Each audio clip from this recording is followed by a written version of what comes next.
Good morning. Welcome to the Sarah Stevenson Tuesday Forum. My name is Winston Robinson. I am a facilitator along co-facilitators, Ms. Laura McClellan, Ms. Carlinia Ivory Canty, Ms. Jackie Edwards Walton, Ms. Natalie McElrath, Mr. Steve Johnson, our website editor, and Ms. Sarita Sherrill, our chaplain. Our forum runs from 8:30 to 9:45, at which time we will pause for announcements from the audience. Announcements can also be sent to Steve at sjohnston with a T at tuesdayforumcharlotte.org.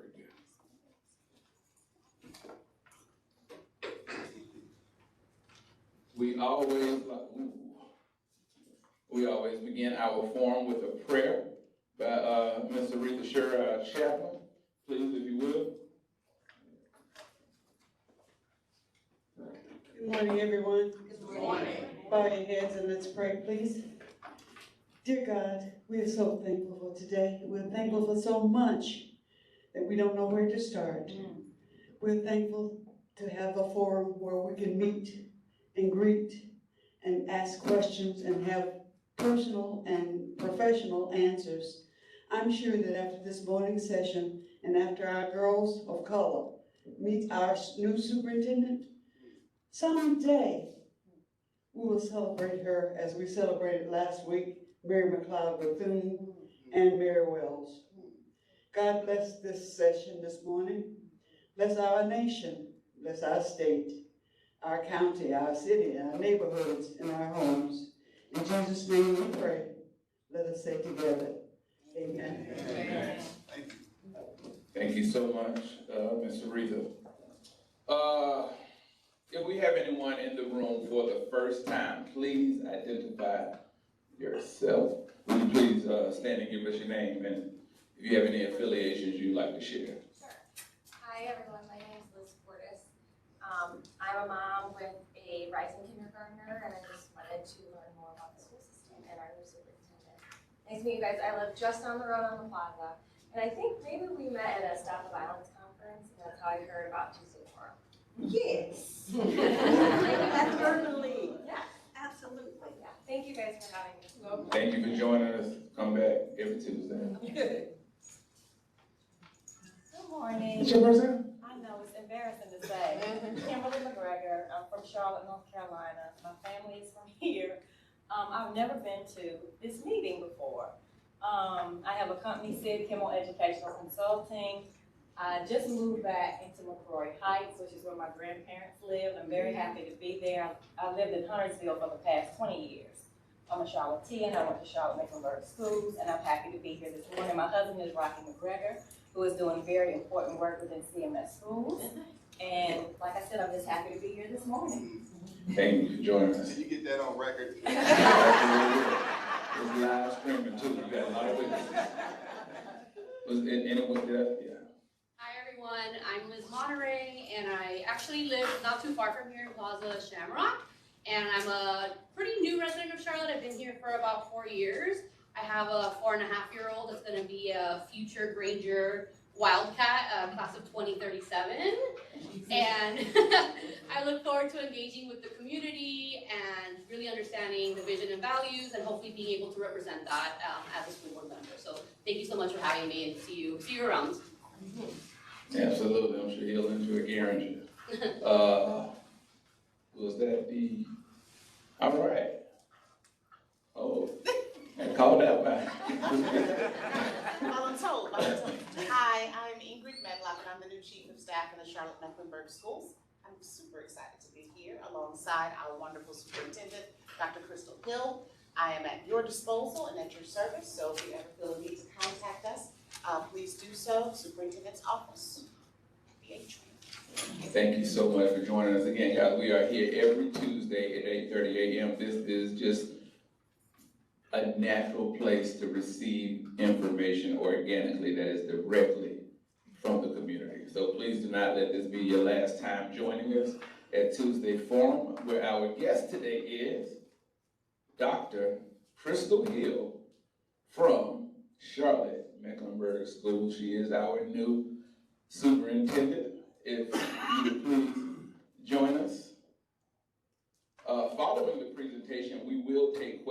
from the audience, please raise your hand and I will acknowledge your question in the order in which, I read that wrong. But please raise your hand and I will call you in the order in which your hand was raised. Questions should be questions and no longer than 30 seconds. Now, this is the time where we all take a moment for silence. Get your phone out and turn it on silent. Don't be the one to let it, make sure. Winston, Yes, ma'am. tell them that we have people also who are listening in. Yes, this is streaming. We have a live audience. Not only that, the stream will be online via Facebook, YouTube, and you know how the internet works from there everywhere. So, yes, without further ado, please, Dr. Crystal Hill.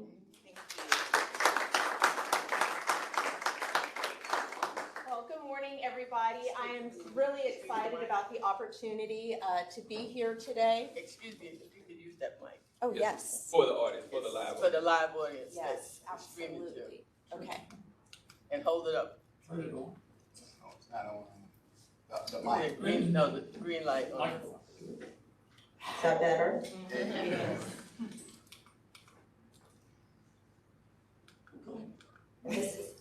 Can it move? Keep talking. Thank you. All right, good morning, everybody. I'm really excited about the opportunity to be here this morning. Would like to say a very special thank you to Ms. Carlenia Ivory for inviting me to be here. Thank you very much, I appreciate it. And hi to my fellow Leading on Opportunity council member. Really glad to be here this morning. Just want to share a little bit about who I am and my purpose and my why and what we hope to accomplish in the next several years. So I'd like to start just with my story. I think it's really important for folks to know who I am. I am new to the Charlotte area. I was hired here in Charlotte-Mecklenburg Schools as the Chief of Staff on May 10th, was my very first day, May 10th, 2023. You're accustomed to interruptions. I am? Yes. So I will move when you say next. Okay, all right. I'm good at following directions. Thank you. From new to Charlotte-Mecklenburg Schools, like I said, started as the Chief of Staff May 10th, 2023, and that began my journey here in Charlotte. When I started, had no idea that I would be standing here today, but I'm so happy that I am. So next slide, please. Want to start with who I am. I am an educator at heart, and my grandfather, Omar Rogers, was a staunch educator. He loved teaching. It was his heart, it was his soul. He was all but a dissertation and getting his doctorate. And he lived in Oklahoma. He and my grandmother had 7 children. And they migrated to Gary, Indiana and Chicago area where he continued his teaching career. And so when my mom graduated from high school, her and some of her siblings had the great idea that they were going to move all the way to the southwest, Albuquerque, New Mexico. And next slide, please. When she got there, she met my father. And my mom already had 2 children from a previous marriage, and we were not aware that tragedy was going to strike our family.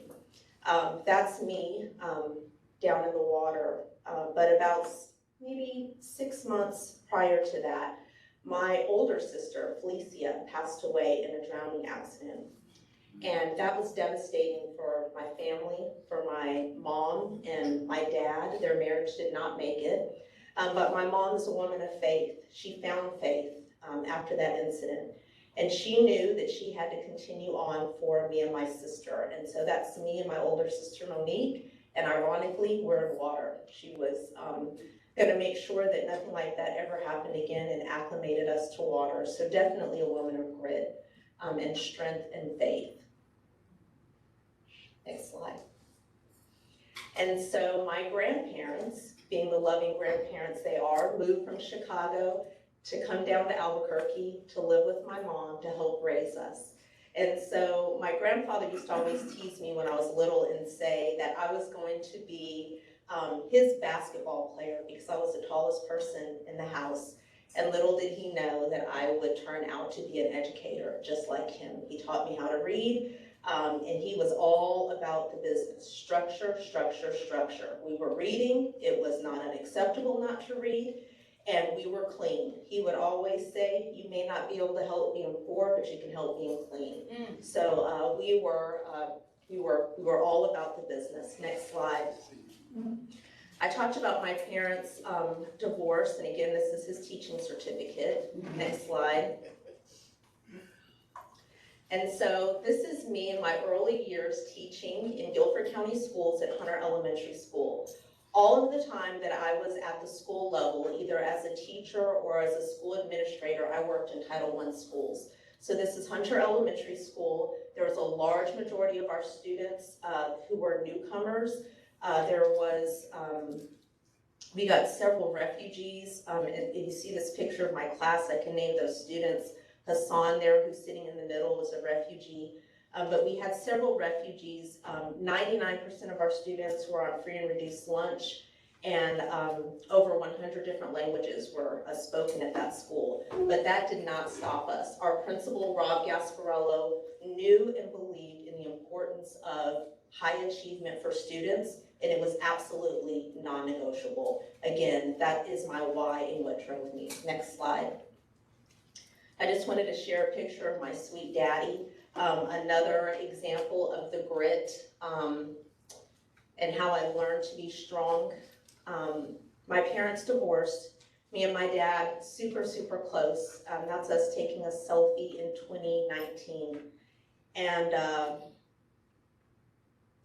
during the pandemic, it was May 5th, we were on Zoom when I was in Cabarrus County, and the superintendent said, I'd like to turn it over to Dr. Hill. She's gonna talk about how we're gonna do graduation this year or whatever, because it was in the middle of the pandemic.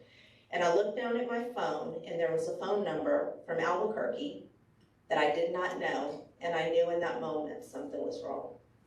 And so I said, give me 30 seconds, answered the phone. The neighbor continued to, I need you to come. I said, sweetheart, I don't think you understand that I am in North Carolina. I can't just come down the road to just check on my daddy. And she said, I'm so sorry, I tried to save him, he's gone. And May 10th, I was not able to see my daddy. I saw pictures of his body, had to identify, because Albuquerque, New Mexico is not allowing travelers to come in without quarantining for an extended amount of time. So we buried him on his birthday at the end of June. But just another example of who I am. My daddy is here with me today, and I know that he would be so proud of me. I just wanted to share also, I was able, after that 30-second phone call, to hang up, compartmentalize, and move forward, because I knew that that's what he wanted me to do. I had to be strong in that moment and then handle my dad after our principal's meeting about an hour later. Next slide. So here's my sweet family, my husband Lee, Madison and Morgan. I'm an Aggie, Aggie Pride. And so here we, yes, Aggie Pride. Here we are at the greatest homecoming on earth, celebrating. We didn't lose that, we didn't win that game, but it's okay. It was still Aggie Pride. Next slide. And this is my family here at my reception just prior to my swearing in. Family means everything to me, and my girls, Madison and Morgan, represent what I get up and work for every single day. We have over 141,000 students in our district, and I want all 141,000 students to have the same experience that I would want for my Madison and my Morgan. Next slide. And so one of my favorite things to do is graduation. It's just such an amazing time. We get to shake all of those hands, and when we shake those hands and they walk across the stage, I'm always wondering, did we do everything that we possibly could for our students? Are we creating, next slide, an opportunity for them to have endless possibilities? So here you see our mission and vision that our school board has laid out for us. It's a very courageous mission and vision where we are leading the community in education, and we are setting the example for our community, and that's exactly what we intend to do. Next slide. It is our expectation that we create endless possibilities where our students graduate from Charlotte-Mecklenburg schools with employability skills, entrepreneurial skills, and they are either, next slide, enlisted, next slide, enrolled, had to get my Aggie pride in there, and next slide, employed. Better for me to stand over here. Okay. Next slide. So again, are we creating those endless possibilities? So the thing that I also think about graduation is I want to make sure that that moment in time, the 13th year, when they're walking across the stage and parents are waiting in anticipation to hear their child's name, that's not just a 1 in a 13-year experience. Next slide. But we are creating those moments every single day. And so you see this child here who is so excited. Look at that daddy looking at his sweet baby. He is so proud of her. She's being recognized at one of our most recent board meetings for her accomplishments in 3rd grade reading. Next slide. So we know that our primary competency, our core competency, is academics. And so our theme this year is excellence without exception. And we know in order to be excellent in academics that we cannot forsake other areas. So while we're focused on academics, we're also focused on people excellence. Not sure if anyone is aware, but there is an employee shortage across the nation. And so we are working extremely hard to make sure that we have the best and brightest staff members with us, and that we are being extremely creative in how we are attracting and retaining those people. Our operational excellence, meaning the way that we create efficiencies, is extremely important, and then our engagement excellence, how we're engaging with our parents, our families, and within the community. Next slide. So again, excellence without exception. I'm so proud. This is our Teacher of the Year here, and this is how she looks each and every day when she is interacting with her students. Next slide. In Charlotte, because we are in the Queen City, we believe that we need to create the Crown experience. And so when we talk about the Crown experience, it is all about customer service. And so we know and understand that our customer is our families and our parents. So Madison and Morgan, I'll mention their names again. They are the end user, but Madison and Morgan do not have a choice in which school they go to. They give me some input, but who the primary customer is the parent, right? Because we're responsible for parenting our children. So we want to make sure that we're providing the Crown experience for our parents, for our children, and the entire community. Next slide. And so I wanted to share just a little bit about my commitment now that you know who I am. My commitment is, next slide, to lead from the driver's seat. So one thing that my grandpa taught me, my daddy, my mom, is that if you are going to lead, you need to lead in the driver's seat, not as a bystander in the passenger seat or in the back seat. And so when the board selected me to lead this wonderful district, I fully intend to lead from the driver's seat, making sure that I have a strong team with me. Next slide. I stand for integrity. And integrity means doing the right thing even when no one's looking, and it means bringing my very best self every single day. Next slide. And interdependence. I talked a little bit about a team. It's really important when you have new leadership, when we are charting the course, to make sure that we're doing everything that we can do for our students to ensure that the team around us is extremely strong. And so I've had the opportunity to bring on some new team members that are a great compliment for me, because every leader needs something different. And so I have my chief of staff who's here with me today, Ingrid Medlock. She started last Monday.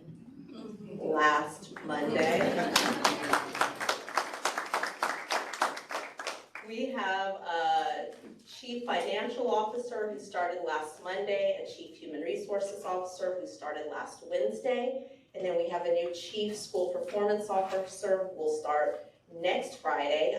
He emailed me last night and said he found a place, so I'm really excited that he's going to be moving here from Tennessee. And then we have our Deputy Superintendent who will start on August 2nd. We are interdependent upon each other.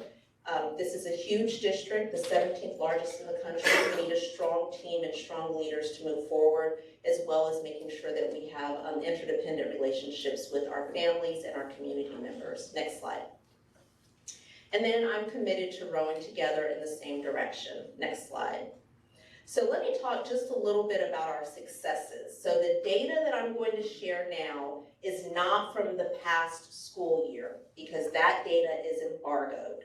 We will be releasing that. I'm going to give you a sneak peek at the end, but that data will be released in September. So we'll have a large press conference. We'll share it at our school board meeting, but that information will be released. I want to talk a little bit about our successes from the previous school year. So next slide. So NAEP is the nation's report card. And so I think it's really important, we hear lots of different stories and lots of different things about Charlotte-Mecklenburg schools. It's important for us to know in our community, I'm not excited about where we are. We have a lot to go. But when we look at where we are, we outperformed other large cities across the country in NAEP, which is the nation's report card. Next slide. 83% of our schools either met or exceeded growth. So in North Carolina, there's 3 categories of growth. The expectation is that schools meet growth or exceed growth, and 83% of our schools did. Those categories are did not meet, and exceeded growth. Next slide. In early literacy, our students exceeded growth. Next slide. In reading in grades 3 through 8, our students exceeded reading expected growth. 46% of our students achieved grade level proficiency. That means they did exactly what they were supposed to do. They were on grade level. Let me just pause for just a minute. I hear a lot of people in our community say, only 28.5% of our kids can read. That's not true. We'll talk a little bit about that in just a minute. We are focused in Charlotte-Mecklenburg schools. Our board has set a higher standard of college and career ready. When we're talking about 3rd through 8th grade students here, and when I talk in future slides, grade level means that students did exactly what they were supposed to do. They can read, they have sufficient command of grade level standards. So 46% of our students achieve grade level proficiency in reading, and 28.5% achieve college and career readiness. Next slide. Taking a look at math, in 3rd through 8th grade math, our students exceeded expected growth.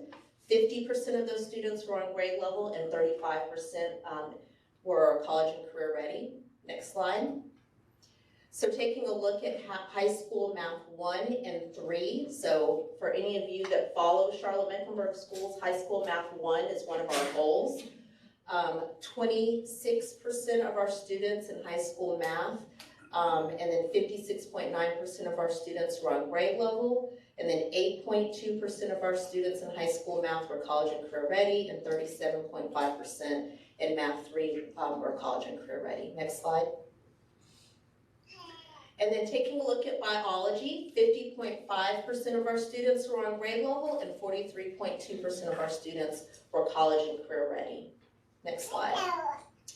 And then overall, the state of North Carolina has done a recovery analysis. And basically what that is taking a look at how students across the state were performing pre-pandemic and how we are now recovering from the pandemic.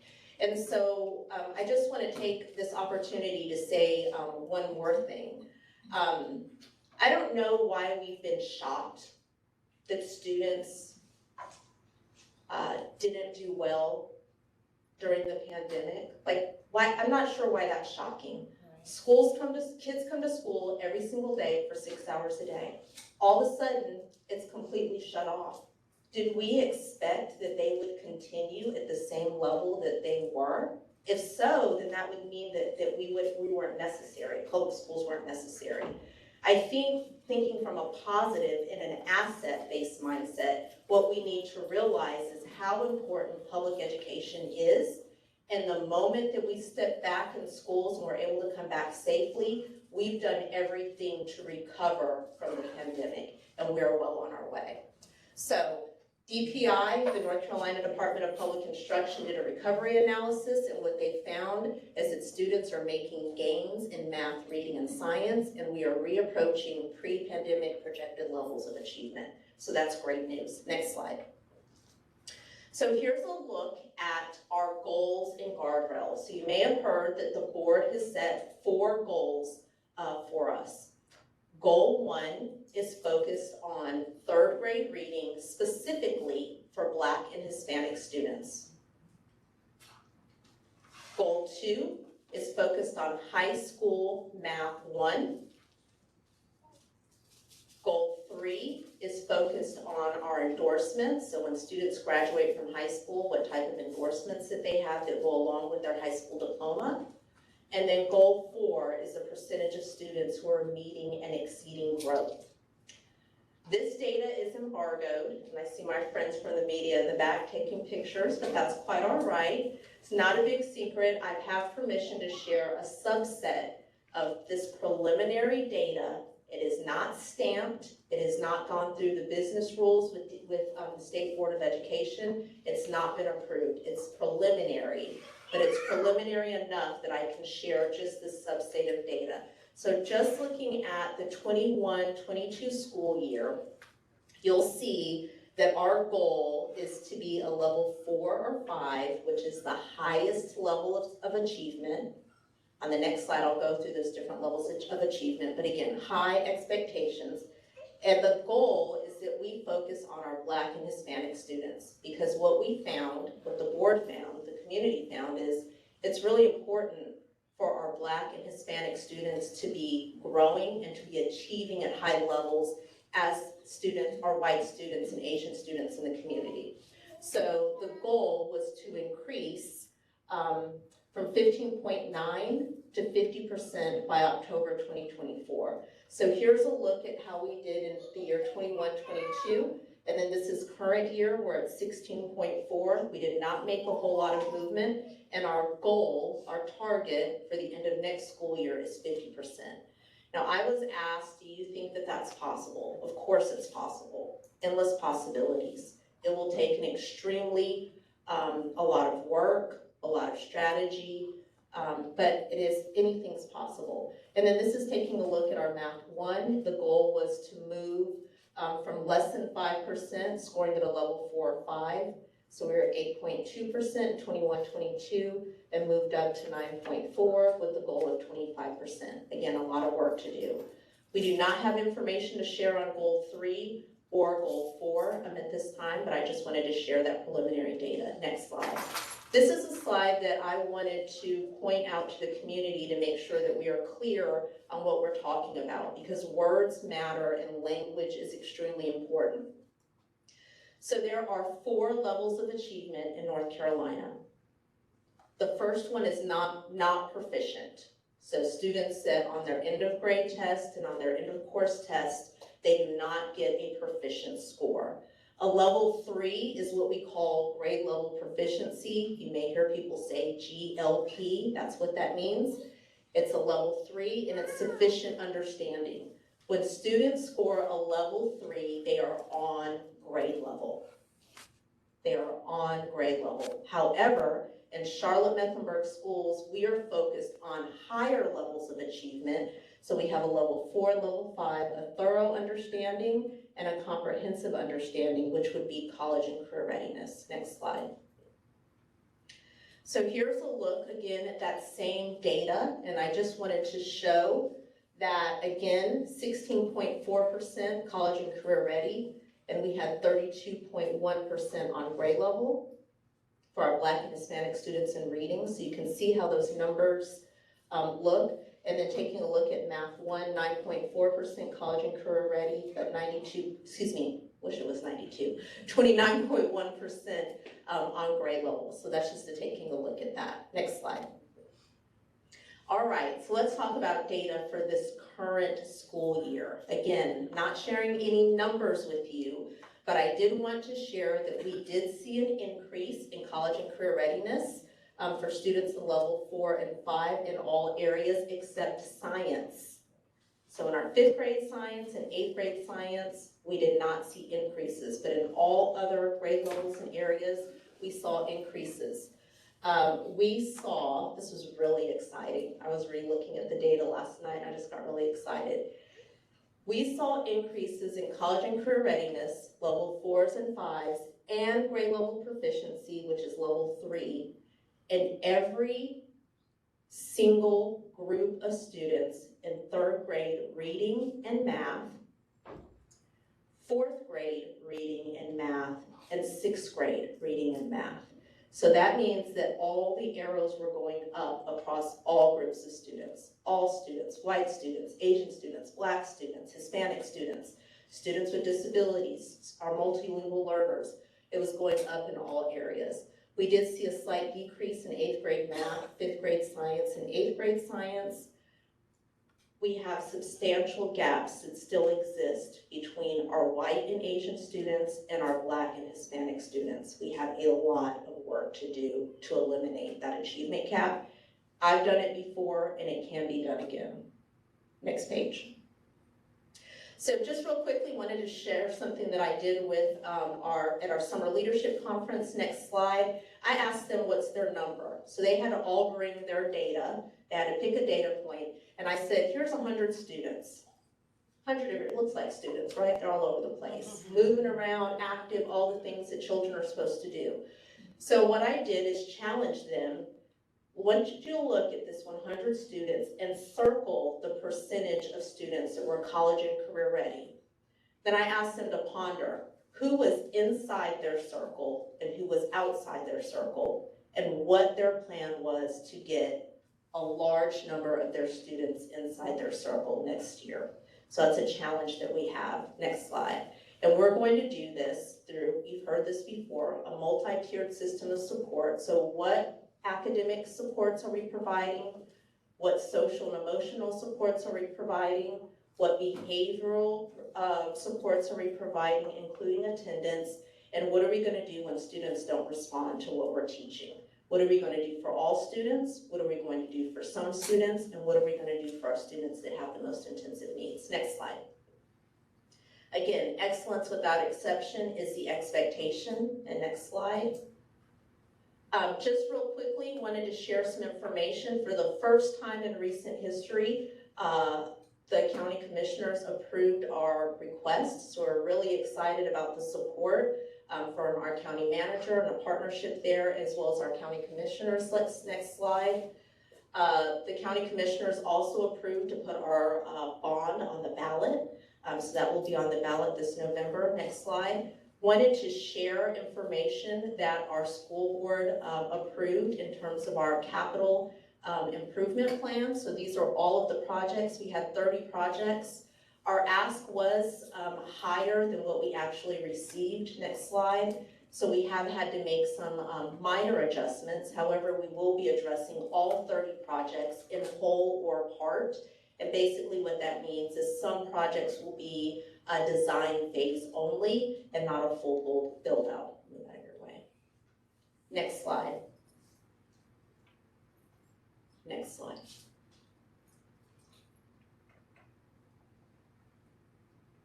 Next slide.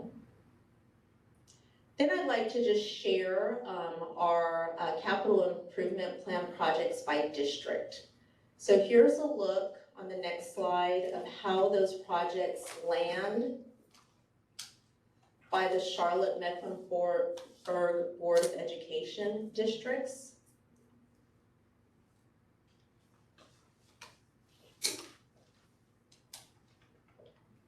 So you'll see that the vast majority of our projects are in District 2.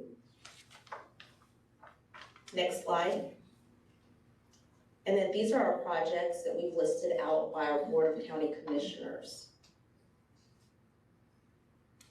And I'll just name these just so you have a reference point. So District 1 is Commissioner Powell. District 2 is Commissioner Leek. District 3 is Commissioner and Chairman Dunlap. 4 is Commissioner Jarrell. District 5 is Commissioner Meyer. And District 6 is Commissioner Rodriguez McDowell. All right, next slide. So, I always get the question, so I figured that I would just go ahead and answer it. What can we do to support you? We need you. I shared a little bit about our goals, what we need to do. We have to eliminate the achievement gap. So we need folks to volunteer, we need folks to tutor, and we need folks to connect. And on the next slide, I again want to share that we can't do any of this work alone. We are completely interdependent upon our community, our partners, our families, our students. And then my last question that I have for you is, how do you want to engage with me and with Charlotte-Mecklenburg Schools? Thank you so much for allowing me to be here.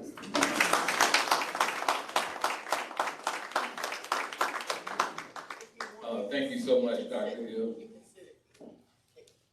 Thank you so much for the presentation, Dr. Hill. We will now take questions. I will take the liberty to say, as facilitator, we will have no more A&T talk as an alumnus of Winston-Salem State University.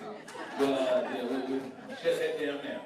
But Tuesday morning forum tradition is Tommy Robinson always has the first question, so we will continue that. Let them know that they're 30 seconds. Yes, Ms. Natalie McElrath is our timekeeper, and she will get you in check with her signs. So do not exceed your 30 seconds, and please remember to keep your questions questions. Yeah, my question is, do Charlotte-Mecklenburg schools have programs on entrepreneurship? Because I've learned as an older man that we don't concentrate on entrepreneurship, and that's what America was founded on, business. You're absolutely right. So yes, we do, but we are limited. So that is definitely an area of focus. One of the things that I can say as an educator myself and being in education for over 25 years is a lot of times we as educators are so hyper-focused on our standards, which is what we're supposed to teach. That's what we're contractually required to do, is teach our standards. But we have to look up and have an understanding of the world that's in front of our students and what we're actually preparing them for. And so one of the things that we will be doing is making sure that we're providing opportunities for our teachers to get out and do some industry tours.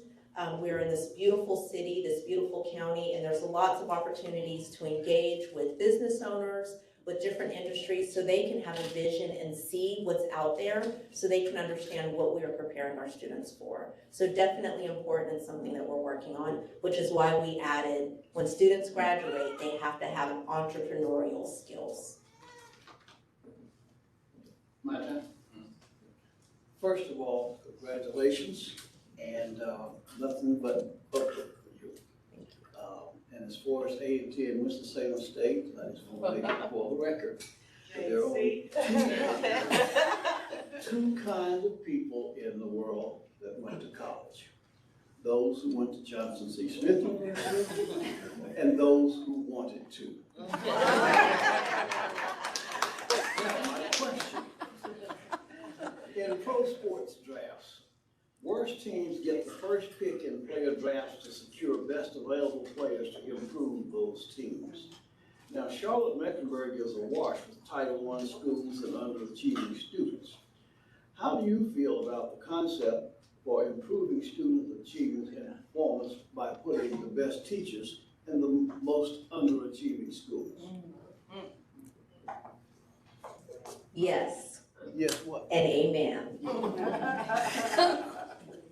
We have to, I talked a little bit about people excellence, so just want to circle back to that. It is extremely important that we have teachers and principals who have demonstrated extremely great results with students, especially in areas where our students are furthest behind. And so I talked a little bit about growth. So we have different measures of how we can look at the effectiveness of teachers. The growth is pretty much the standard in North Carolina. And so when we look at individual teacher data, we can see their effectiveness with all students, as well as their effectiveness with different groups of students. So the goal, 0 growth, meeting growth, is the expectation. Exceeding growth is where we're really getting our bang for the buck. So yes, it is definitely in our plans to take a look at how our teachers are performing, how they're meeting expectations with different groups of students, and making sure that we have the very best students with the students that need the very best teachers and staff, principals, with the students that need us the most. All right, we have Mr. Gary Marion. Good morning, Dr. Hill. Congratulations, wish you the best on your future endeavors, and I hope you prosper and be successful. Neil deGrasse Tyson says, knowing how to think empowers you far beyond those who know only what to think. As an educator, starting off here in the city of Charlotte, education in life is very important, but we can go through 12 years of school, middle school, high school, college. Some people still don't know how to think. What's your opinion on that?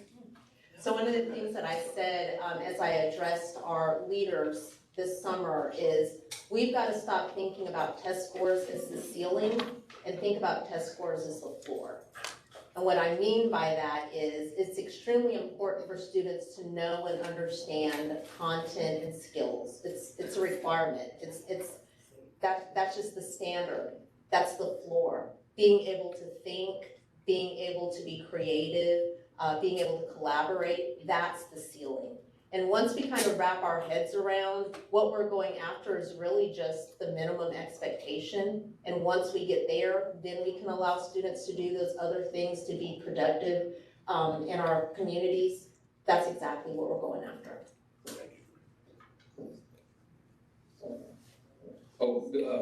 So we have a question from one of our online viewers, Commissioner Arthur Griffin. He says, when I was in the school system, the CMS school board used the balanced scorecard management system, and staff had an instrument called Project Charters that had clear goals, strategies, and held people accountable. What management system does school systems use today? So the school board is responsible for setting the goals, which they have.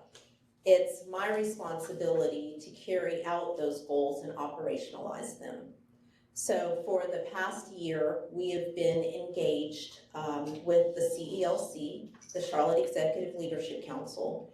They have worked extremely hard with us to set up management routines. And so based on the goals and guardrails, we have identified projects and associated initiatives that we need to achieve those goals. And so each division and each department has designed a plan that's in line with the goals and guardrails, that's in line with the district annual plan, and we have identified specific metrics for each division and each department. And so on a regular cadence, our departments will monitor those goals, our divisions will monitor those goals, and then it leads all the way up to the cabinet level. So I mentioned all the cabinet members that we've brought on, and then some that are continuing. Each one of our major district level projects are monitored through a process that we've called, well, we've not called it, but that we've learned called OBEA, which is basically a truth-telling session. And during that truth-telling session, we will be looking at our metrics, we'll be looking at our goals, we'll be looking at are we red, yellow, or green, and what's the next step to meet the goal. So a very strict cadence.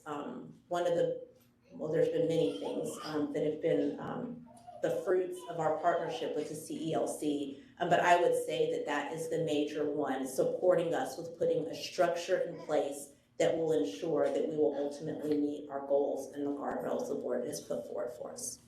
Thank you. We have Ms. Carlini Ivory. Good morning, Ms. Crystal, Dr. Hill. Couple of things that have come up quite often in this forum, and we don't have to address them today, but I want them to be in the forefront of your mind so that you can send individuals who are associated with CMS back to address. One is what Tommy alluded to, was the college career readiness, the CTE program. We had a presenter, and that presenter did not do the best job. And if there's any way that we can advocate for you with the city and county, because we strongly feel that even though kids should be college and career ready, that there should be CTE opportunities. There used to, Philippa Berry was started for that purpose, and then it changed. Not to say they're not doing a great job, because they are, but that's something we definitely need to address. The next one, thank you for your mental health and safety plan. I think it's gonna be an excellent plan. We're glad to have Ms. Kim McGregor. I've had the opportunity to work with Kim, but one thing that we have often noted is there are not individuals who look like us who have the opportunity to be a part of serving our CMS students. So that's something that we feel needs to be addressed. And my question is equity, and unlike a lot of people in this room, thank God I'm doing what I'm doing with CMS and not teaching. I feel that the discipline plan needs to be addressed. Now, I'm saying there needs to be equity, and there needs to be, but 10 days sometimes to me is not enough. We keep talking about give them 10 days, then they come back. What did we do with them in the 10 days to try to rectify? How did we engage the families? Was there training? Was there accountability? What did we do to help that? Are we gonna have some type of program to help with that? Sometimes they need to stay home 30 or 40. You know, I mean, I'm old school, but anyway, that's my concern. Thank you for your 30-second question, Ms. Ivory. That was my 30 seconds. Oh, I know. So I'll speak to the discipline piece. So one of the things that we have seen in education, and it's not just Charlotte-Mecklenburg schools, but across the country, is when we were returning to school, I know I experienced this in Cabarrus, a lot of the expectations that we had, we let slip a lot, not only for students, but also for staff. Quite honestly, we were just happy that people were back in the building, right? So there were certain things that we allowed to go unchecked. It's a new day. We need to elevate our expectations of ourselves, of our staff members, and of our students. And that's from everything from how we are showing up in appearance with dress code, how we are interacting with each other, adult to adult, adult to student, student to adult. It's extremely important. And so I agree with you, Ms. Carlinia, that we need a hard reset. And so one of the things that we've jumped feet first into is an initiative called Capturing Kids' Hearts. And the premise of Capturing Kids' Hearts is you can't capture a student's mind until you capture their heart. And the expectation is that we as adults know and understand how we need to interact with each other and model that, and then teach, not assume that students know what to do, but teach students the expectations of what we expect when they come to school every single day, and be very clear with them about the consequences when they don't follow through with what we've expected of them. And we are clear on how we're going to reteach those expectations. Someone once said, when a student doesn't know how to do math, we teach. When a student doesn't know how to read, we teach. But when a student misbehaves, we punish. And so we need to reframe our thinking and think in terms of discipline, because discipline is really about teaching expectations. And sometimes that means there's consequences, obviously, but not from a punish standpoint, but from a discipline there's a consequence, so we'll learn from that consequence. So it's a huge reset. It will be a mind shift for us. It won't happen overnight, but it's something that we are committed to. And so we are meeting actually tomorrow with we started this work at our summer leadership conference, but we are stamping those expectations and learning from our learning community superintendents tomorrow morning exactly what their plans are to make sure that the schools in their area are following through with what we said we expect. Good morning, Dr. Hill. Dr. Blanche Penn speaking. It's good to hear new leadership that you're getting ready to start, and also it's also good to hear data. Also good to hear about the CIP and all of that. I'm glad you're reaching out to dress code with teachers. But my question I have not heard is, can you share with me a little bit about the disabled world, where what is that expectation for them, and also for our students in that particular area, especially when it surrounds the if they're going to receive diplomas or certificates, and what is the expectation for them? So you're referring to our students who have identified disabilities. So the vast majority of our students who have a disability are on the regular standard course of study. So that simply means that the expectation is that our students are performing regardless of their disability. The disability only means that those students need a plan and scaffolds in order for them to reach grade level content. In North Carolina, there is a survey that we give. It's called a belief survey, and it's of educators.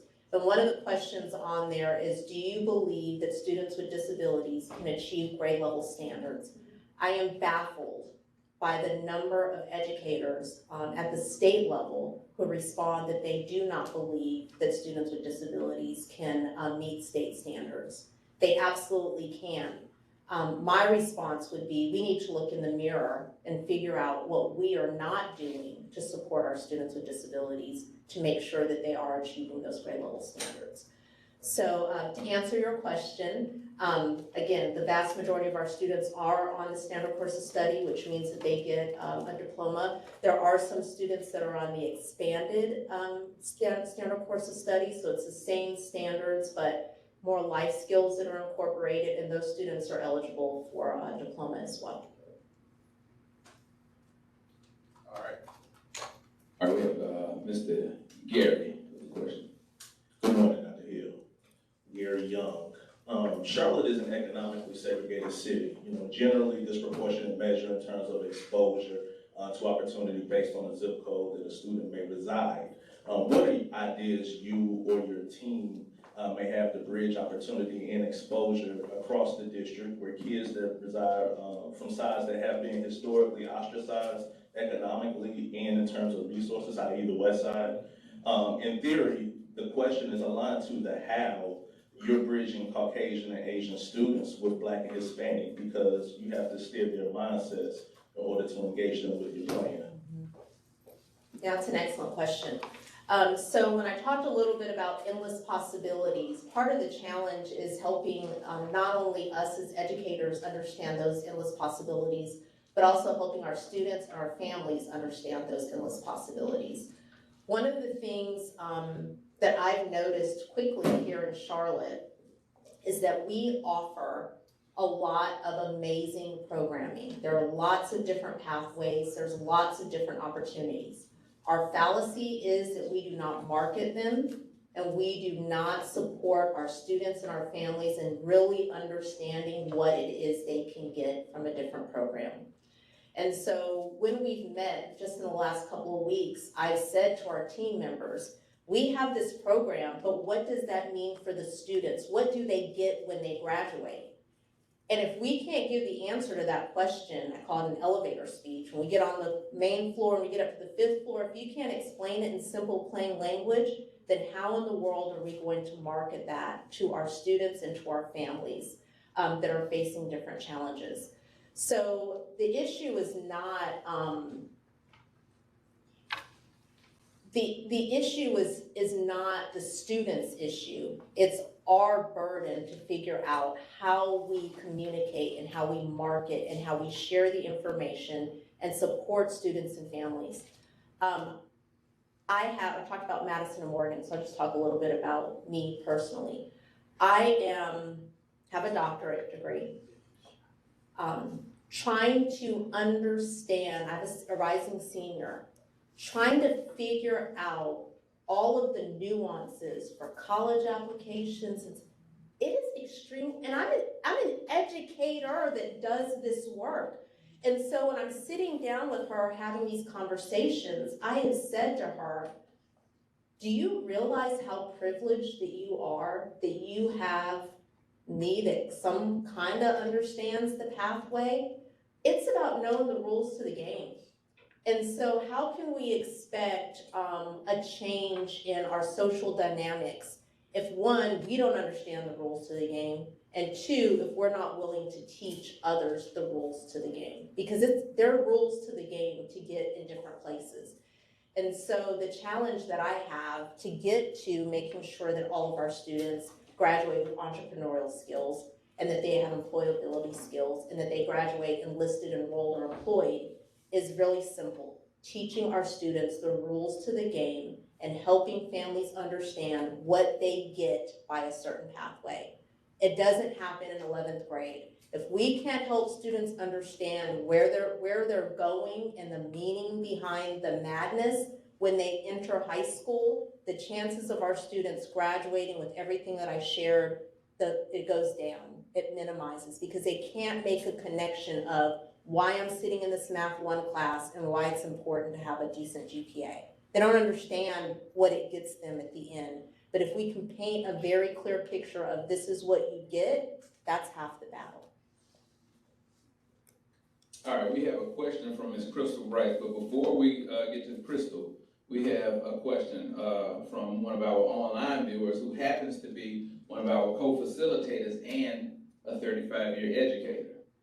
What is the plan to get those top teachers who are currently in CMS into Title I schools?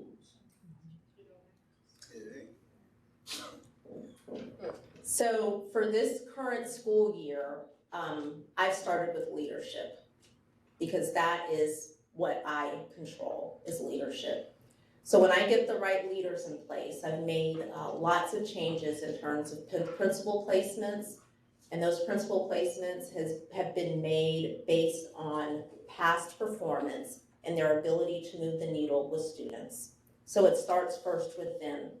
Once we have our principals in the right place and the expectations are laid out, then there's focus on making sure that our teachers that are the top performers, like I talked about, I don't want to use the word performers, but the teachers that are showing growth with students in across different areas, that principals are being really strategic in moving students in those places.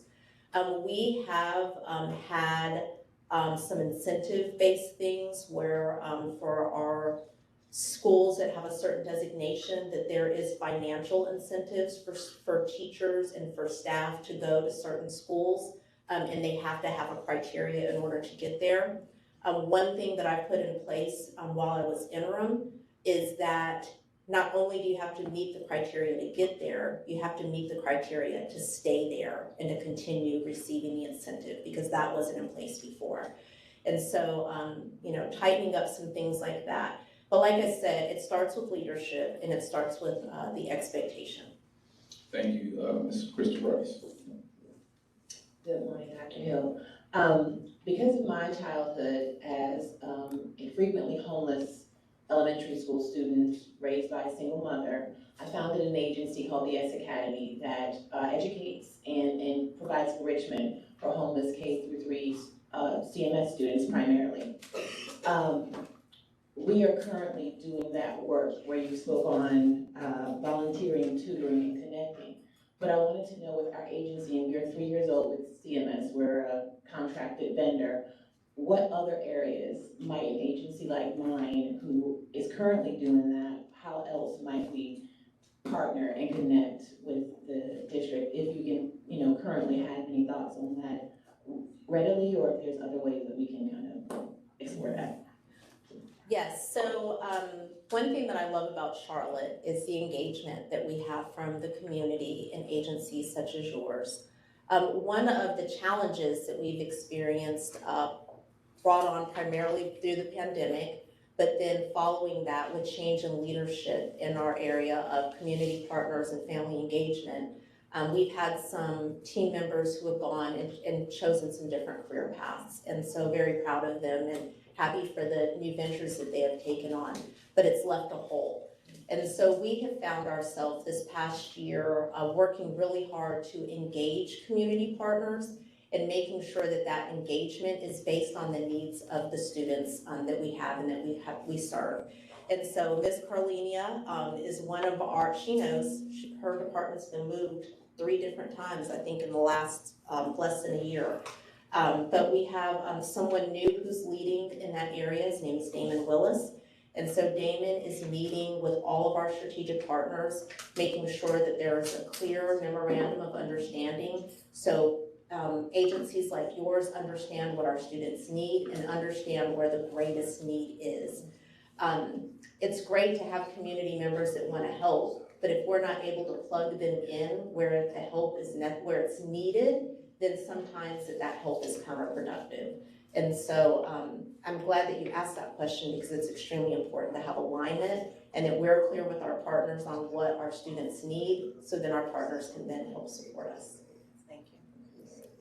All right, we have another question from our online audience. It's a 2-part question. Did the Charlotte-Mecklenburg School leadership drop our community education value from college and career readiness to just proficiency? Also, can you tell us how you will know the 2024 graduating class is college and or career ready? Can you repeat that? The first part.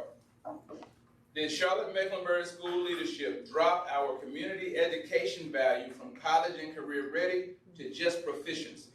Also, tell us how you will know this 2024 CMS graduating class is college and or career ready. Okay, thank you. Thank you. Oops. Thank you. Keep talking? Okay. All right, so the answer to the first question is no. What I was trying to illustrate to the community is that there is a difference between being college and career ready and not being able to read. And so I know I have heard personally many times that we've heard people that say because students aren't scoring a level 4, which is thorough command of content, or level 5, which is superior level of command of content, that they are unable to read. And that's simply not true. And so what I was speaking to earlier was just to level set with our community that when students are proficient, that's what that word means, is that they are able, they have command, they have sufficient command is what the state says, of the state standards. Our school board and our community has higher expectations than just being on grade level. So my attempt earlier was to share that while we have students that are on grade level, our goal is to elevate and make sure that our students are a level 4 and a level 5 as the state has deemed. The answer to the second question is about students who graduate from high school. And so the term college and career ready is only germane to areas in which there is an end of grade or end of course assessment. So in high school, students only take 3 or 4 end of course assessments out of the 27 classes that they'll take. And those 4 areas are Math 1, if they haven't already taken it in 8th grade, Math 3, English 2, and Biology. So 4 out of 27 classes that they will get a score that says that they are, quote, college and career ready. So clearly there are other ways that we have to. Yes.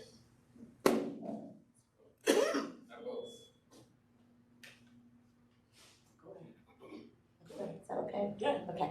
All right, there are other ways that we have to measure to ensure that students are meeting expectations. And that, of course, is through the North Carolina Standard Course of Study that we're contractually required to teach.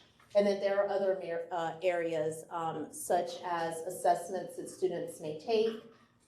There are the number of students that we have that are enrolled in dual enrollment courses, advanced placement classes. Speaking to your question earlier, helping students understand that you can actually take a class in high school that counts for both high school credit and college credit.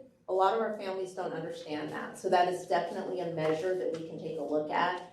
Students that are taking advanced coursework, students that are completing a career and technical education pathway. That means they have 3 classes in a specific area, and once they complete that pathway, they earn a credential.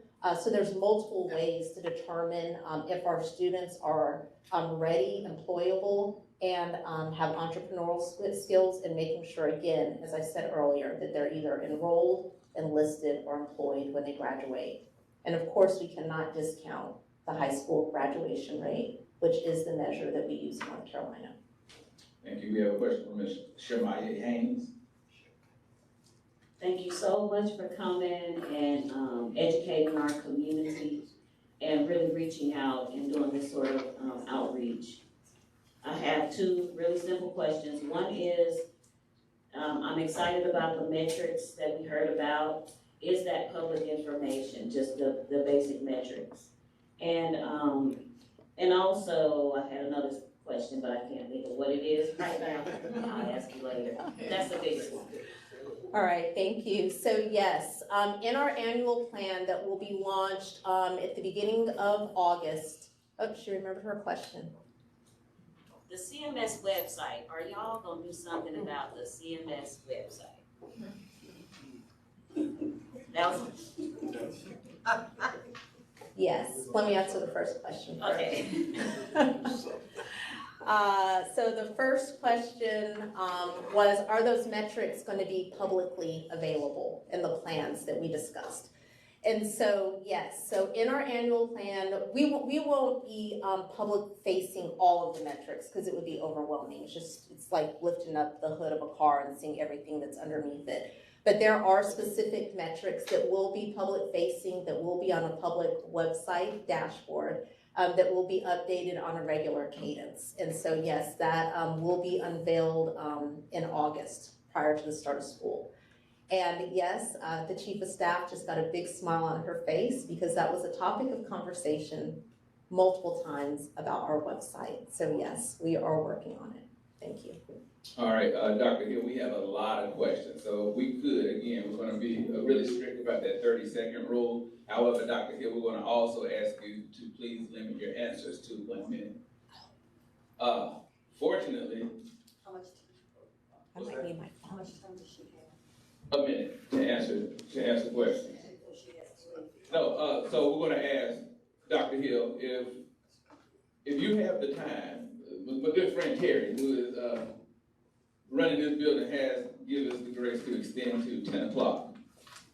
If you are, I know you're superintendent, however, if you have a ability to hang out, we'd love to have you. But we have a question from Ms. Wilhelmina. Hello, and congratulations again, Dr. Hill.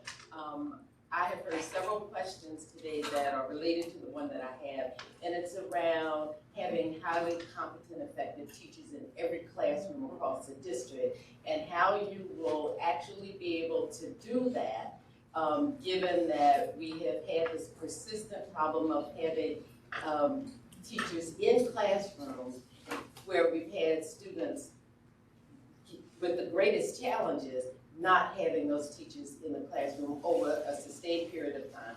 And what opportunities will teachers be able to have in teaching students about their culture? We need to stick to one question at a time, which has always been our policy. Okay, so to answer your question about teachers, as I shared a little bit earlier, finding teachers is a struggle right now. The number of teachers that are coming from our traditional institutions of higher education has plummeted. This past year, out of all of our new teachers that we brought into Charlotte-Mecklenburg schools, over half of them were alternatively licensed teachers. So basically what that means is they had another career pathway and then came into education in a different way. So if you check with UNC Charlotte, Queens, Johnson C. Smith, A&T, enrollment was going down pre-pandemic and it's plummeting. I think one of the big, and I'll get to your question in just a minute, I only have 30 more seconds. One of the things that I think that we need to make sure that we do as a community is make sure that we're making sure that education is safe, right? So who wants to be a teacher when they're consistently criticized, they're put down, they don't make any money? We did a study this year that the cost of living to live in Charlotte is so high that a teacher, an average 15-year teacher, can't even afford to live here because it's so expensive. So as a community, making sure that we're wrapping our arms around our teachers and providing that support. But we do have lots of different ways that we are focusing on recruiting teachers. So we've had to look at other avenues such as international teachers. We've increased the number of teachers that we're hiring with Teach for America, with Monique Perry-Graves, not sure if you know her or not, but Teach for America teachers, but just having to be extremely creative. The other thing that we are leveraging is what we call our teacher leader pathway. And what that is taking our teachers that have had the best outcomes with students and making them a teacher of record so their impact is over multiple teachers. So you might have a teacher who has a teacher leader pathway and has, like I said, 0 growth. These teachers have +5 growth, so 5 standard deviations of growth. And they are the teacher of record and supporting some of our teachers that are coming into the field who are not as experienced. So we've had to get very creative, but again, the key is attracting and retaining excellent teachers. All right. Again, thanks for being here and for your vision for CMS schools. You spoke about the dangers of deficit thinking. Zarella Hammonds is one of my favorite people in the last few years. And building on strengths is part of what she talks about. Talk to me about how you were to build on strengths, particularly the different languages that our children speak throughout East Mecklenburg. And you might give a specific of here for high school and how we're going to use the diversity of the East Side to build something very special. Thank you. That's a very specific question. I don't have a specific answer, but I will just speak in generalities if that's okay. And so I love Zaretta Hammonds as well, and diversity is definitely a strength. Multiple languages is definitely a strength. So research tells us that people that speak more than one language, the connectivity in their brain is just off the charts.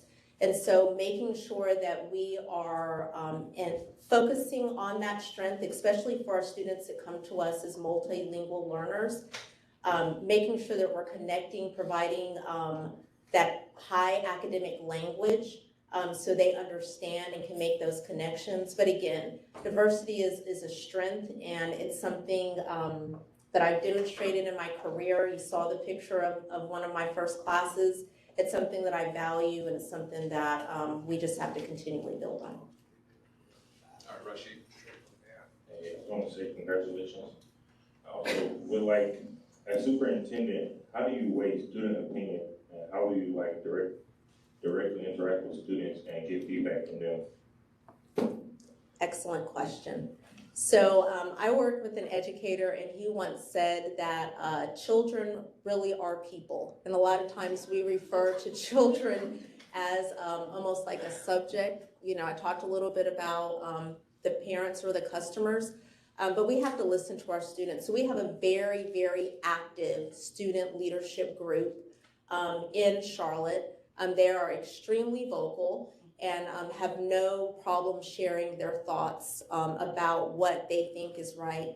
And I believe that if we would take some time to listen to what they have to say, that students would probably be more engaged each and every day.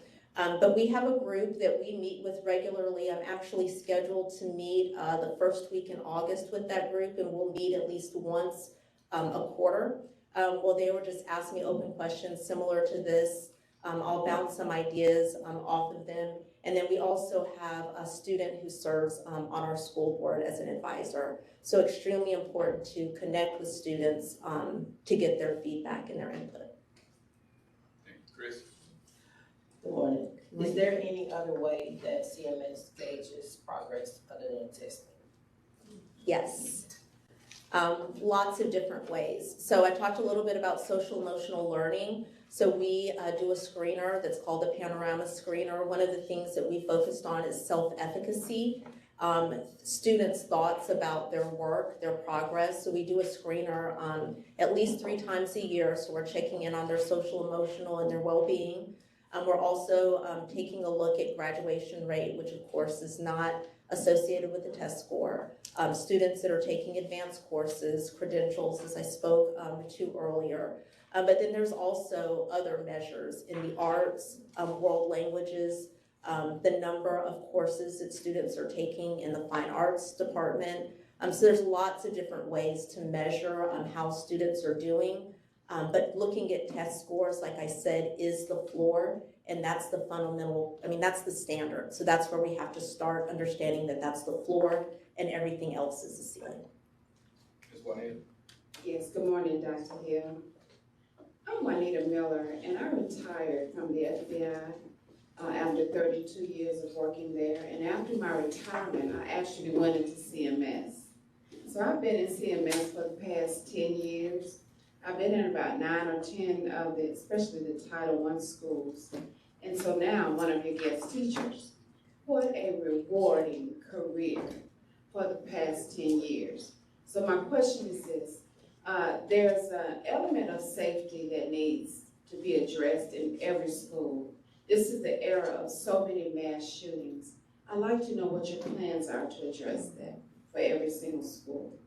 Thank you. So my predecessor worked very closely with the Board of Education to make sure that we implemented scanners, the Evolve scanners in our schools. We just recently purchased additional scanners, and the technology is continuing to evolve.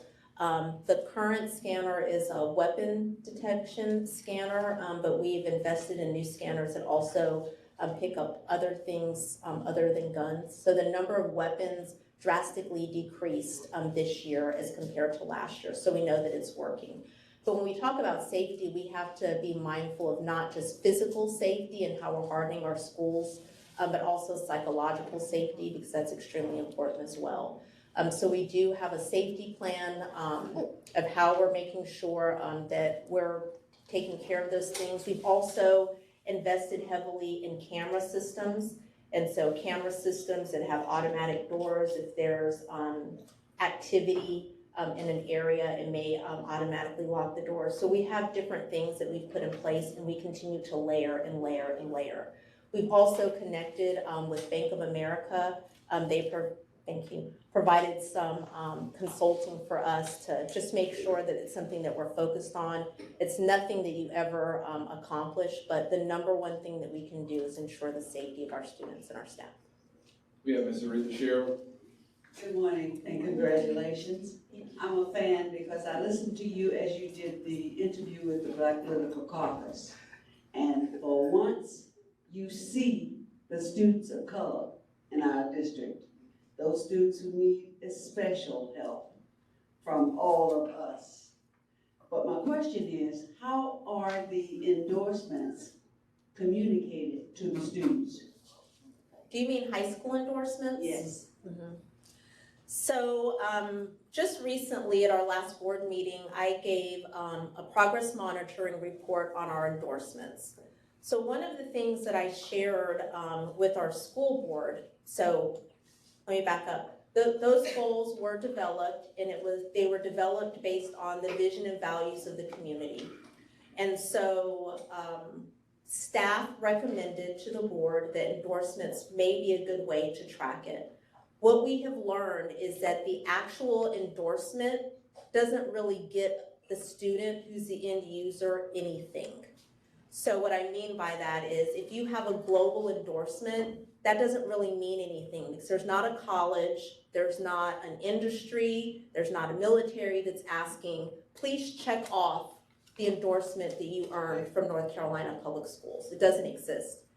However, the things that are underneath that lead to the endorsement are important. And so we are currently, because it is our goal, we have a plan in place that we're communicating how to access those diploma endorsements, but we're more heavily focused on the things that lead up to it. So making sure that your GPA is where it needs to be, making sure that you're completing a CTE pathway if you're interested in industry. So focusing on the things that lead up to it, not so much the actual endorsement itself, because that doesn't really get you anything. Thank you. All right, quickly, we want to try to squeeze in the last three, Ms.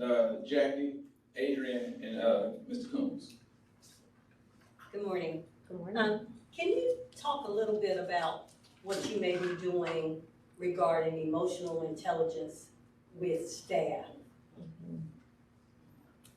Yes, that's so important. So I spoke briefly about it earlier when I talked about capturing kids' hearts. And so when you think about that initiative, you really think, oh, we're going right after the students, but it actually starts with the adults and it starts with leadership. And so the cabinet went through the leadership blueprint last week, and boy, did we tap into our emotional intelligence, understanding what our strengths are, what our needs are, what our hot buttons are, what our pet peeves are, understanding ourselves first and understanding each other so then we can better serve the student. So it is a top priority. All right, thank you. Hi, Dr. Hill, congratulations and thank you for being here. Thank you to the Tuesday Forum for having us all here. Continuing the thread of school safety, knowing that it takes a lot of different components to get there. Obviously, the social emotional being an important part of that. But we think about school resource officers. Is there a vision for CMS to have a school resource officer at every school, knowing that funding will probably be a challenge for that? But yes, so that's always a difficult thing. So we have invested, like I said, in increasing our school resource officers. As you may know, Charlotte-Mecklenburg Schools has its own police department, Chief Mangum, so we work very closely with her and the multiple municipalities. Right now, there is not a vision to have a SRO at every single school. We have not heard that widespread throughout the community, that is what the community wants. But what we have heard is the need for safety. So focusing more on other things that we can do to make sure that our schools are safe for students and for staff. And I did want to add that while we do not have an assigned SRO at all of our elementary schools, they are zoned. And so in extremely close proximity to our schools and with a very quick response time. All right, Ms. Combs. As you know, there's been some attacks on public education all across the country, both from legislatures, the courts, communities. And there is a group called Moms of Liberty that's under question. And my question to you is, and you have laid out a very thorough and precise educational plan. What do you say to organizations like them? Do you meet with them? And then what do you say in regards to particular issues that they may bring? I believe my job is to meet with everybody.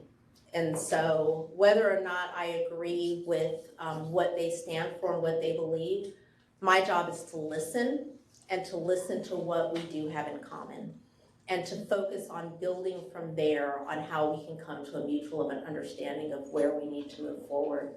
One thing that I have been very clear with different individuals, different organizations, is that I refuse to allow the 141 students in Charlotte-Mecklenburg schools, whom again I said represent my Madison and Morgan, to be political footballs. I'm not playing that game. I'm here for one reason and one reason only, and that's to ensure that every single student has an outstanding experience, and I'm not getting in the middle of politics, but I will stand for doing what is right for our students each and every day. All right, but hold on, we don't have time for applause. We got, wait. Pause that. Like graduation. All right, Ms. Yolanda, please close us out with the final question. Thank you so much, Dr. Hill, for serving. Unfortunately, the increase with students attacking staff has increased tremendously. What specific plan do you have in place to protect staff? Yeah, so it starts with expectations. I think we have to be extremely clear upfront of what we expect. I believe that over 80% of the population will do exactly what they know to do if those expectations are put in place. I also know that we have to be clear that we are not going to tolerate attacks on adults, attacks on students to students. It's just not necessary. One thing that I think is really interesting when we think about our community, schools are just a microcosm of the greater community. So I went to the doctor the other day, and Rocky works for Novant. I sent him a picture and I said, isn't this interesting? There was a poster taller than me that spelled out, we will not allow our staff to be abused, mistreated, do not talk to. And I thought, what kind of world do we live in at the doctor's office where there has to be a sign that outlines that the patients that come for help, where they're like, I'm going to the doctor's office to get help, that we are not going to allow that type of treatment. And so again, we have to be very clear about what we expect. We are not going to tolerate attacks or abuse on anyone, on adults. Our bus drivers, we've had some incidents where parents have attacked bus drivers. It just cannot be tolerated. And so being very clear about that up front, and then very clear about the consequences if people choose to go that route. All right, thank you so much. Please, let's give Dr. Crystal Hill a round of applause. We have time. I just want to say something really quick. Yes, please. I want to acknowledge our board members that are in the room. So we have Chair Elise Dashew. If you please give her a hand. And then we also in the back have board member Jennifer De La Hera. If you please give her. Thank you for being here. And closing remarks, I'm just jumping the gun. I'm just so excited about the opportunity to be here. Thank you for having me, and I hope to join again as a participant. Nice. Rocky, I already signed you up. So we have time for a few quick short announcements. Ms. Carlenia, Ms. De La Hara. What's up? I just want to say thank Ms. you, Williams. Dr. Hill, and I know you will come back. And I am here on a weekly basis and basically representing CMS. So if there's any concerns, I said it before, please let me know. The community engagement, as she said earlier, we have a new leader. He is a dynamic young man, but there's some things, so be patient with us that we're trying to resolve. The other thing she noted on there, that there were 30 projects, and those are bond. And I am selfish because the majority of the schools I serve are in District 2. We need to make sure that we go out, that we're registered to vote, and that we vote to support those bonds. All right, Ms. Laura. Thank you. Okay. Thank you, Dr. Hill. Really excited about this next chapter of Charlotte-Mecklenburg Schools under your leadership. And I always appreciate the clarity with which you express our mission and our vision and how that's tied up in our goals and guardrails as well. And one of the reasons I'm here, in addition to wanting to support Dr. Hill being here this morning, is to make sure that everyone knows that the Charlotte-Mecklenburg Board of Education is actively engaged right now in receiving community feedback that will inform our next set of goals. So you saw how Dr. Hill talked about the 4 goals that we had previously laid out, where we're going to be reevaluating that in the fall that will lead into our 2024-2030 strategic plan. So if you want to give input into that on helping to set if endorsements is one of our goals or not, or maybe we decide to measure something else. We are looking for what matters to you. We want to lift up your vision and your values and tie that in to our next strategic plan. I'm going to send to Steve a link to a survey, so it'll come out on his newsletter. Please fill that survey out, and then pay attention to other communications we'll have going out about different in-person meetings where we can gather that feedback. We would love to hear from you. Thank you. Thank you. No, I'm sorry. Again, I have access to information that I just wanted to share with you to pass on to others about a potential funding source of grant funding between $50,000 to $200,000 to help preserve Black churches. I will send the information to Steve to share as well, but it's through the National Trust for Historic Preservation to provide funding for African American churches, and the deadline is August 23rd. So I know many of you are members of historic Black churches, and just wanted to let you know that that might be a potential funding opportunity for infrastructure, for personnel, and for various needs of the churches. Thank you. For the good of the family. All right.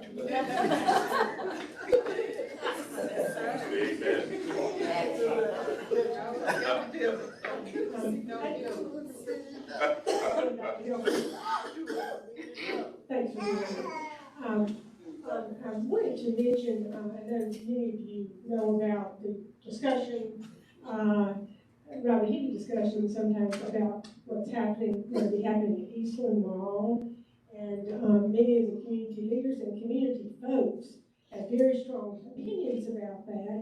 And our opinion is pretty much that option B is the better option, because it really will bring the opportunity for our community to be involved, and it will bring the opportunity for sustained economic development, not some group coming in and making a lot of loud noises with thousands of people, which we don't need like beside an elderly, beside where we live. So anyway, but we would really like, we have about 500 people in petition, we'd love to have 1,000. Ms. Avery, who is involved with option D, said to remind you that we're not the group that pays people to sign things. We don't t-shirts. We're really talking to real people who want the right thing for the East Side. So we've got over 500 signatures. If you want to sign here, I can turn in your name, or give you your email, and I can send you your information to sign it. We would very much appreciate it. Thank you so much. Any other announcements, please send them to Steve at sjohnston at TuesdayForumCharlotte.org. We got to close that. It was supposed to be 2 and it ended up 5. So my announcement is just happy birthday to Shemaye. Happy birthday, Shemaye. All right, Thomas, thank you so much for attending Tuesday Forum. Yes, I believe the children are our future. Thank you, Thomas. So appropriate on today's